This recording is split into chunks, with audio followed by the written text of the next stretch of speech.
Hey there everybody, welcome to Auto Bears, and this is the all-new MG3 Hybrid.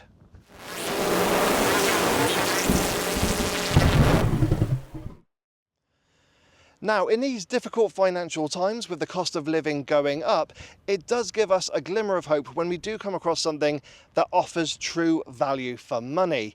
Now, in automotive terms, when it comes to a brand in the UK, one of them is MG, because they do offer a lot of metal for your money, especially when it comes to their EVs. But with the brand's smallest car, the 3, they've gone full hybrid with it. Granted, there is a full petrol version on the way. So with the car having grown and being packed full of more tech, as well as the hybrid system, I'm going to answer 2 big questions, having lived with it for a week. Number 1, is the MG3 Hybrid Plus any good? And number 2, in these kind of cost of living crisis times, does the MG3 as a hybrid still offer true value for money? Stick with me to find out. Now, when it comes to the new MG3 styling, because it has grown in size and in price, it's now going up against the big boys, the Toyota Yaris's and the Renault Clio's. So MG had to make a bold statement with this new 3. And I think they've done it really well. Now, granted, I do see hints of other cars integrated into the styling. At the back, I can definitely see the Audi A3. From the profile, I get hints of Ford Fiesta and Mazda 2. But at the front, yeah, this is definitely all MG. We've got this hugely distinctive wide grille at the front. It does remind me of a whale shark. So when I'm driving about, I'm not expecting this to suck in air, but rather go hunting for plankton. But it has got the sporty touches as well. We have got this kind of faux carbon fibre lip at the front. We've got the very stylish 16-inch alloy wheels. Note that I said 16-inch. So MG are still sticking with their kind of policy of comfort over sportiness. Granted, saying that, they have recently released the Cyberster. But one thing I really do love is the Battersea Blue paint job. It really does stand out and makes the MG3 look hugely distinctive. But you let me know in the comments section below what you think of the new MG3's styling. But I was a little bit concerned that it was a bit of form over function. You see, we've got a mostly filled in grille, and I thought these on the edge were actually going to be fake, but they do have some use. There is actually vents there to allow air to channel through. So that is a positive. It's not form over function. But yeah, I really like what MG have done with the styling of the new 3. It's hugely distinctive. It has been turning heads, and I do actually put that down as well to the Battersea Blue paint job. But again, let me know what you think. And on that note, I think it's time we stop looking at the exterior of the new MG3 and see what they've done with the inside. Sat in the front of the MG3, you are greeted by a very comfortable, really nicely designed and actually well kitted out interior. It will pleasantly surprise you. Now, because this is a small family hatchback, getting in and out of the MG3 does require a little bit of bending, but yeah, if you do suffer from any kind of mobility issues and you want something with a raised seating position, I would recommend looking at something like the MG ZS. But once you get yourself in the seats of the MG3, you find that they are very comfortable. There's manual adjustment only, but there's no adjustable lumbar support, which is a bit disappointing. Also with the steering as well, because we have got rake adjustment, but no reach. I mean, come on MG, I thought we got past this. Also, I will mention there's no grab handle for the driver, but there is for the front passenger. And then when it comes to interior quality, yes, because this is kind of a budget small family hatchback, there is a lot of hard scratchy plastics around the interior, but we have got some leatherette trim here on the dash, also on the door panels as well, and on the center armrest.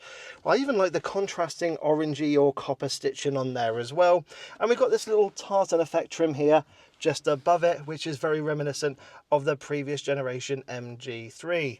And then the steering wheel itself is that kind of unique shape we've seen from the MG4, but it does have a very nice quality feel to it. So yeah, you are kind of surprised by the level of kit in here, but yes, don't be surprised with the amount of hard scratchy plastics, because this is a budget family hatchback, which also happens to be a hybrid, so they have to cut costs in certain areas, but you'll still be, I think, pleasantly surprised. Now, when it comes to cubby spaces, I'm going to say it's not too bad. We've got some decent sized door pockets where you can get a medium sized bottle of drink in there, but of course they're not lined with any fabric, so loose items will rattle around a bit. Now, up front on the center console, we have got a hard, scratchy plastic tray area, perfect to lay your phone on, where we've got a USB-A, USB-C and a 12-volt socket, so that's very handy. Just behind there we have got two cup holders, and just like other MGs we get this little divider in there, so you can actually alter the size of the cup holder depending on what you want to put in there. So you can have it as a 50-50 or perhaps a 60-40 for a larger bottle, and perhaps something like a small energy drink. So I do like that. And then a little bit further back we have got this little tray area, perfect for your phone, but it's not like a wireless charging pad, but you can slide it back to expose a larger tray area. Again, it's hard plastic, it's not rubberized or anything, and there is a little divider there as well, so you can kind of alter the size of it, which is very handy. And then the center armrest itself does actually lift up just to expose a bit of further storage further back. Now, yes, it is actually very handy, and I do like the way it's designed, but just be aware, yeah, it is very cheap plastic, and it does feel just a little bit flimsy, but just something to be aware of. And then finally we've got the glove box, which isn't damped, but it does feel of a okay size. Again, not lined with any fabric, and the book pack is, actually no, I think this is more of an emergency little pack in there, but it doesn't take up much room, but it's not the biggest glove box in this class. Rivals have got more space. So yeah, when it comes to the cubby spaces in the front of the MG3, I am going to say they're pretty good. Now, MG are one of those brands that's slowly reducing the number of physical buttons you can find in their cabins, and the MG3 is no exception. So just below the infotainment system we've got a row of shortcut buttons. We've got your volume control, your front and rear demisting, a dedicated climate control button as well as a home button. And then on the center console lower down we have got your electric handbrake, auto hold and drive mode select, and a little rotary dial there for the gear select as well. Then on the steering wheel, it's very reminiscent of the MG4. We've got the little joysticks on here. Now on the left hand side they control the radar guided cruise control. We've also got your voice activation and a dedicated button that you can assign. And then on the right hand side we've got your communication controls. We've got your driver data menu control as well, and another dedicated button as well that you can assign to what you want. And then so really with the right hand side, that little joystick is what you want for the driver data menu, and it is actually pretty intuitive to use. You just need to keep remembering to press that middle button to kind of select or deselect it whilst you're driving, because if you have it deselected, that is actually your track and media control to kind of change tune or the volume. And then we got your lock and unlock button there, and then a little rotary knob there to adjust the mirrors. So really there are quite a few buttons in the cabin of the MG3, and a lot of the functions and controls are done via the infotainment system. So that is just something to be aware of, especially when you compare it to the previous generation MG3.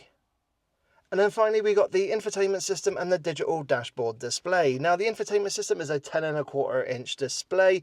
You got things like Apple CarPlay and Android Auto, they are tethered only.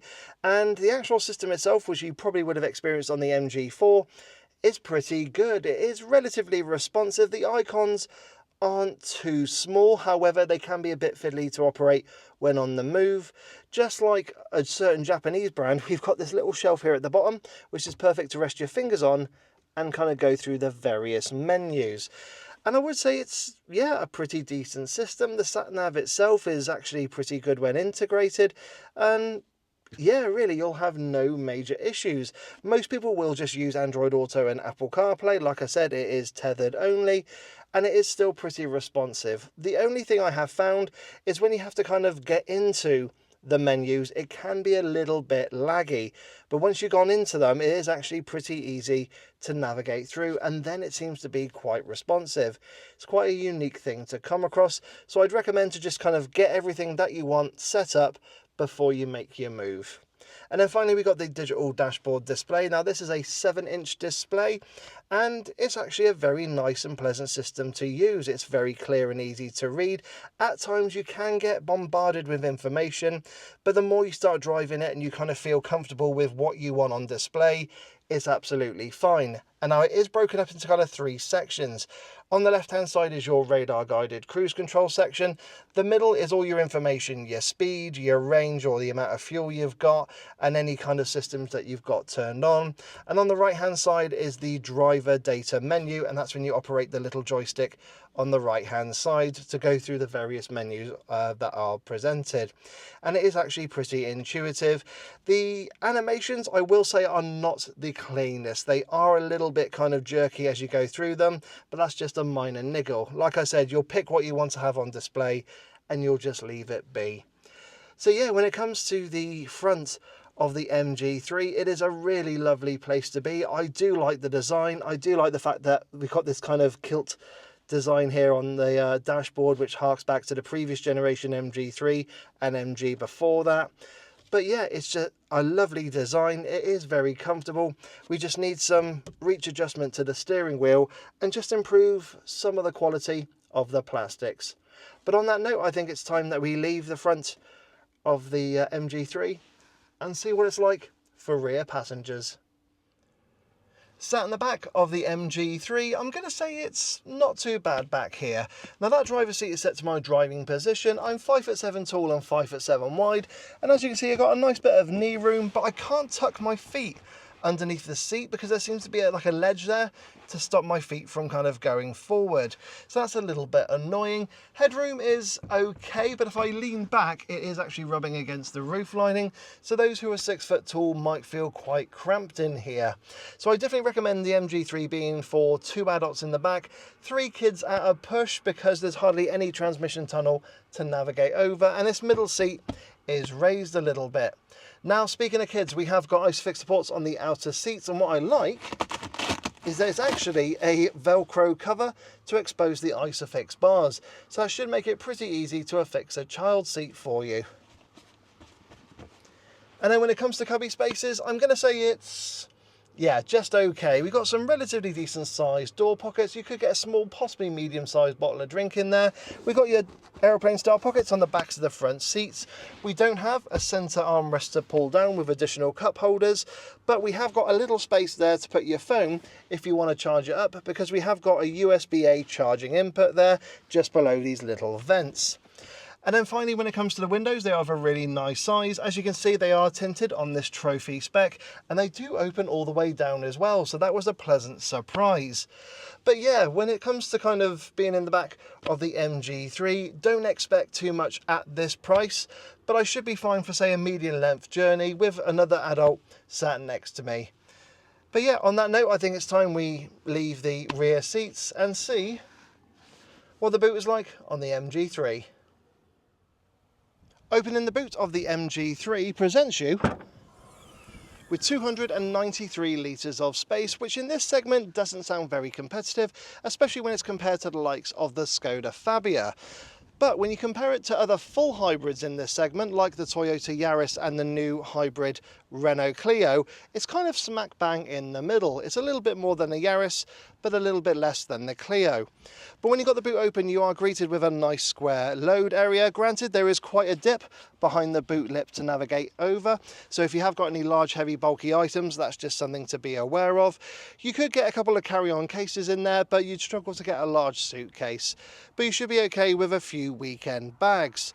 Now, we have got a couple of features. We have got a little shopping hook, we have got your warning triangle, and a couple of little tethering hooks. Also, a little bit of underfloor storage as well, but I don't really think it's intended for that.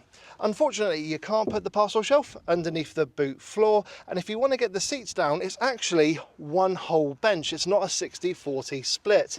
Now, you can do it either one of 2 ways. Number one, go to the rear passenger doors and then literally try and get both of them at the same time. But I'd recommend just getting the parcel shelf down, flicking them both, and there you go. So that's got the rear seats down. Just remove the parcel shelf, but just be aware there is quite a ledge at the base of the seats. So if you are loading a large, bulky or heavy item, yeah, you just got to make sure you navigate over that. So that's a little bit disappointing, but you know what? Again, for this price bracket, I'm not too bothered. I mean, you're still getting an awful lot of car for your money with the MG3, because we will go on to that on the driving part of the review. Speaking of which, let's get the boot down, get those rear seats up, and take the MG3 for a drive. Now, once you start driving the MG3, first impressions are actually pretty positive. It's a comfortable and easy car to drive, and you will be surprised with the performance the car has on offer, but we'll get onto that in a little bit. Now, when it comes to visibility, I'm going to say it's pretty good. Now, this is a small family hatchback, but I got a great view of the road ahead. The A-pillars are quite thick and chunky, but surprisingly, I've not found myself looking around them at any junctions. Then the wing mirrors are of a lovely size and shape. I have got blind spot monitoring on this trophy trim.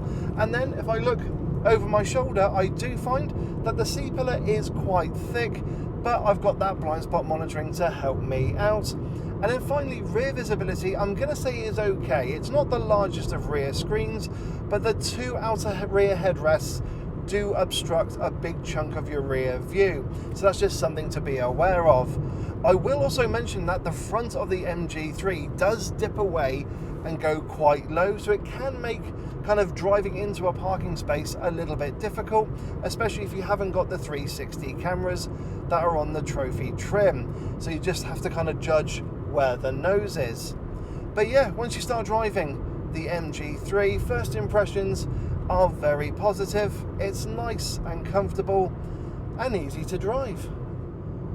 Now, there are two trim levels to choose from in the MG3 range. There is the entry-level SE, and then the top of the range trophy, which is what I've got here. And personally, I'd recommend going for the SE. I mean, you'll have pretty much the cheapest full hybrid car you can buy. And you do get some nice extras if you go up to the trophy, and that's around £2,000 extra. And essentially those are things like keyless entry, LED headlights, heated front seats and steering wheel, and the 360 camera. And if you can live without those, then definitely look at the SE. But either way, you'll have a huge amount of car for your money with plenty of standard equipment, and that is a real bonus in this class. So yeah, personally, go for the SE and then kind of move upwards.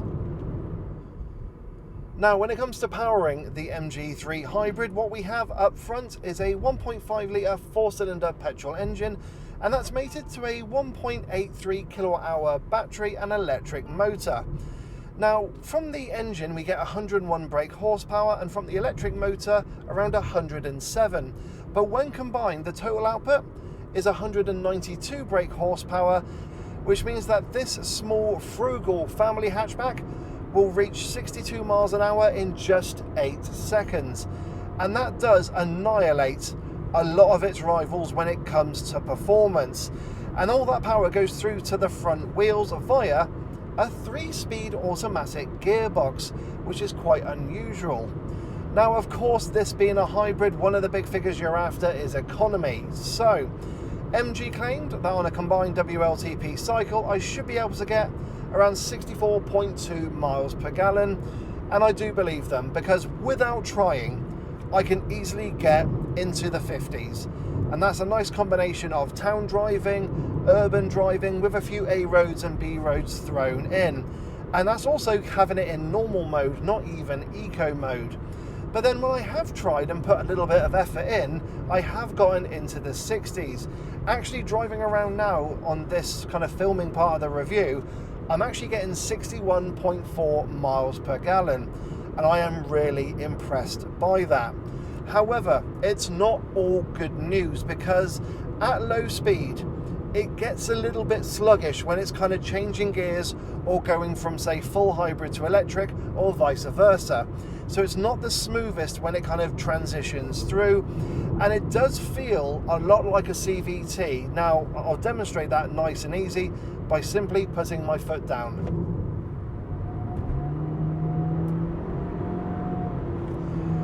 So yeah, we get that big engine thrum coming into the cabin. You can hear that clear as day. You can also hear a very weird whistling noise, and I don't know if that's just kind of with this car or if it's something that all MG3s do. But yeah, that performance is a bit of lag, a bit of hesitation. You get the roar of the engine, and it's not the kind of, I don't know, most seamless way of doing it. But the fact of the matter is, you can't argue about the performance that's on offer and the economy that you're going to be able to achieve. Even doing that little kind of over revving there, it hasn't dropped me below 60 mpg. So again, that's another highlight to the car. So yeah, when it comes to powering the MG3 Hybrid, it is very impressive, but it's not perfect. You do find there's that little bit of lag and hesitation when it's kind of going through the gears and changing through the hybrid modes. Now, speaking of hybrid modes, when it comes to brake regeneration, I am actually pretty impressed by it. Now, by default, it kind of goes to level 2, and with MG's way of saying it, they call it a KERS system, so a kinetic energy regeneration system, and it used to be on other cars a little toggle switch on the center console, but with the MG3, yes, you have to go through the infotainment system, but by default, it will go to level 2, which is actually a pretty decent amount of regen braking. There are 3 levels available, but what I've done is I have put it into the strongest level of brake regen, which is level 3, and it is a decent amount of brake regeneration. And all you have to do is just kind of use your foot just to give it a bit more assistance, and yeah, it's a really nice brake regen. There's a good amount of strength, and I wouldn't call it one pedal driving, but it does give you a nice amount of brake assist. So whilst I'm driving through this dark bit near Scunthorpe, I will just mention about the drive modes available, which are operated via a button on the center console. And there is 3, the 3 usual ones. You've got normal, eco and sport, and all that does is just adjust the severity of the accelerator when you put your foot down. So if you put it in sport, it is quite quick, and then if you put it into eco, it takes some of that power away. And really, you're going to find yourself driving in either normal or eco. You're not really going to want to put this into sport because it's not really a sporty car. Granted, you have got that performance available. So yeah, 3 drive modes, but stick with normal, stick with eco, you'll be fine.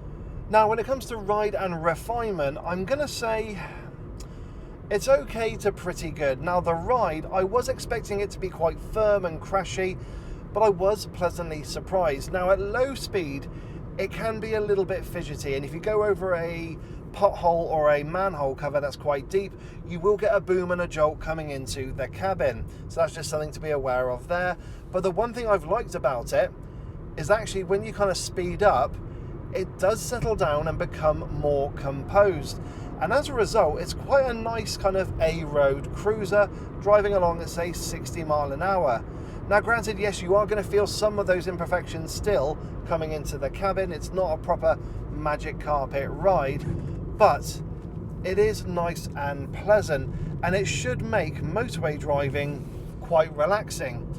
I say should because the refinement side of things, yeah, is not that good, and what you get at motorway speeds is a lot of tyre roar and wind noise coming into the cabin. At low speed, it's absolutely fine. What you tend to get is either the engine kind of coming to life and giving you a bit of a groan. You do get a bit of motor whine from the electric motor when you're accelerating and decelerating. And also, as I mentioned earlier, you do get this very weird whistle when you put your foot down. And I don't know if that's something from the engine or if it's like an aerodynamic trait. I'm not quite sure, but it is a unique noise that's there. But I don't know, like I said, if it's just something that's with this particular car. Again, I can hear it around here. It's kind of a very weird noise. But yeah, when it comes to the ride, like I said, I was pleasantly surprised by it. It's just the refinement, yeah, has been a bit of a letdown. But the one thing I will say is that the 6-speaker sound system you get in the MG3 is actually pretty good. Provided you don't go nuts with the bass, it does give quite a nice clear sound with a good amount of clarity there. So that's been one actual kind of positive, and I wasn't expecting it in the MG3. It's a decent sound system, and that should help as well when you're driving along at the motorway, just to take away some of those outside noises that might be a bit intrusive. Now, what about the MG3's handling? Because that was something I loved on the previous generation, because the steering was really heavy and you felt connected to the car and you knew what the front wheels were doing. You could do a long journey in that car on some twisty roads and you'd come back with biceps so thick you could knock out a donkey. But then this MG have kind of learned their lesson. So firstly, I do like the shape of the steering wheel. It feels really lovely in my hands as well. And also there is a good level of assistance, but it doesn't feel over assisted in this new 3. I do feel partially connected to the front wheels, not as much as the previous generation, but it does mean you can chuck it into the corners and it will do what you want it to. You do feel that kind of bit of connectivity there, but it is also light enough to make parking an absolute doddle. So yeah, with the 360 cameras on this trophy, when it comes to parking, you'll have no issues whatsoever. And you do find there is a little bit of roll and lean in the corners. It's not too much though, and it does feel predictable when you do push it. I have done a couple of little twisty corners with a big BMW behind me, and he actually couldn't keep up. He was a little bit, I'm going to say, frustrated with what I was doing. So yeah, when it comes to kind of the all-round package, the handling is really nice and sweet in the MG3. The ride is a big surprise as well. It's just that refinement. It just needs, we just needs working on. But when you put it into the various drive modes, and you've got 3 to choose from, of course you've got Sport, Eco and Normal. If I put it into Sport, nothing happens. With the steering, it's all what happens under your right foot. So it is a bit sharper and a bit more responsive when you put your foot down. Now if I go to Eco, it just does the opposite. It takes that power away, and that's pretty much what you're going to be doing in this type of car. You're going to have it in Normal or Eco for most of the time. But like I said, when it comes to the drive of the MG3 as an all-round package, it is pretty good. It's just a shame that that refinement, is a bit of a letdown, particularly at higher speeds. Now, something I will quickly mention is that there will be a full petrol version of the MG3 coming later on, and that will come with a manual gearbox. Now, that one will probably feel very much like the previous generation because you'll have that 101 brake horsepower like what we got with this 1.5, and it'll probably be mated to a 5-speed manual. And that's when you want to be comparing it to the likes of the Suzuki Swift, but we don't know what the price of that car is going to be yet. Now, with the Suzuki being around about the same price as this, and that's a mild hybrid, to have a full petrol version of the MG3 with a manual gearbox, it could undercut the Suzuki by a few grand. That's another thing to consider. So with my time in the MG3 Hybrid, what have been some of the highlights and some of the little niggles I need to let you guys know about? Well, the first highlight was when the car was delivered to me and it was dropped off, because usually what happens is the drivers, they get to the kind of one of the closer garages before they get to me, and they just top up the fuel tank, and the nearest garage to me that the drivers go to is about 10 miles away. But when the car was delivered, it actually gave me a claimed range of 515 miles. That's just bonkers for this type of car. And I will put on the screen now what the fuel tank capacity is, because I don't think it's the biggest. So that was something I was hugely impressed with. Of course, there's also the amount of standard equipment you get in terms of driver aids and safety. Now, one of the things I have come across in MGs beforehand when it comes to the driver aids are things like the lane keep assist being a little bit over insistent to keep you in lane, to the point where, and I got this on the MG4, it actually kind of jolted the steering wheel out of your hand, and it was a little bit unnerving. You actually wanted to turn the system off.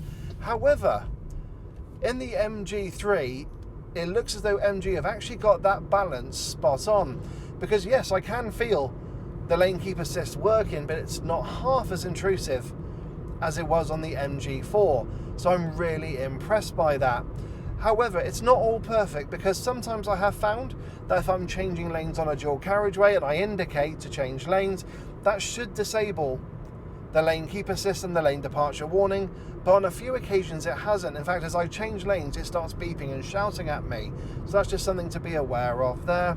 And just like a lot of these Chinese and Korean cars, you do get a lot of bongs coming into the cabin, whether you go 1 mile over the speed limit, you change speed zones. I got one when I was driving on the motorway, it just kind of went beep at me, but it told me nothing on the screen, and I was kind of thinking, what the hell was going on? So yeah, it's great that we got all the safety systems on the car, but sometimes you just want to kind of know what they're doing. But other than that, that's about it. I've been really impressed with the MG3, and I think it's kind of time we just jump straight onto the conclusion. So what are my thoughts on the all-new MG3 Hybrid Plus? Well, I have been massively impressed by this as an overall package. Yeah, this is just beating the competition, and I am massively impressed by it. In terms of standard equipment, the size, the performance, the economy, it really is putting a number of manufacturers to shame. In terms of cost, this car's direct rival, which it isn't really a rival, is the new Suzuki Swift, and that's a mild hybrid and has 100 brake horsepower less than this, yet it's the same price. And that leads me on to the second question, which is this, you know, value for money in this kind of time of cost of living crisis? And again, the answer is yes, it's really good. In terms of the economy, in terms of PCP deals, things like that, this will be an absolute steal for those who want it. And I can't believe MG have managed to pull it off. You've also got things like a very competitive 7-year warranty. I mean, this is a massive, massive surprise, and I am now not surprised why so many people have been impressed by it. But like I said, it's not perfect. The refinement needs looking into, that really does. And some kind of software issue where we can try kind of tweak the gearbox and the hybrid system to just be a little bit smoother. But these are minor quibbles when you put the price and the performance of this car together and put it on sale. This is hugely impressive. I am massively impressed by this because in terms of cost as well, if I was looking for a Renault Clio full hybrid, I think it's about £2 more expensive than this Trophy. And if I'm looking for a Toyota Yaris full hybrid, that's about £4,000 more expensive than this top of the range Trophy, and that's to get into a base level Yaris. But granted, yes, that does have a massive 10-year warranty on it. But yeah, the MG3 Hybrid Plus, this is a car that's going in the right direction for MG. The kit levels, the looks, the performance, and the economy are all just spot on. This is definitely one car you need to have a drive of before you kind of make a decision, because this needs to be considered. So everyone, I hope you've enjoyed my review of the all-new MG3 Hybrid Plus. As always, don't forget to like, don't forget to subscribe and hit that bell notifications icon to let you know when I, Dave the Auto Bear, bring out a new video. If you've got any questions about the MG3 and my time with it, please put them down in the comment section below and I'll do my utmost to answer them. And of course, don't forget, I am on social media. I'm on Facebook, Instagram and X for additional content. But yeah, I've been hugely, hugely impressed with the new MG3. It's not perfect, it does need improving for the facelift, but in terms of value for money, for the performance, the economy, the space, this is a winner, and you definitely have to look at one if you're looking for a small family hatchback.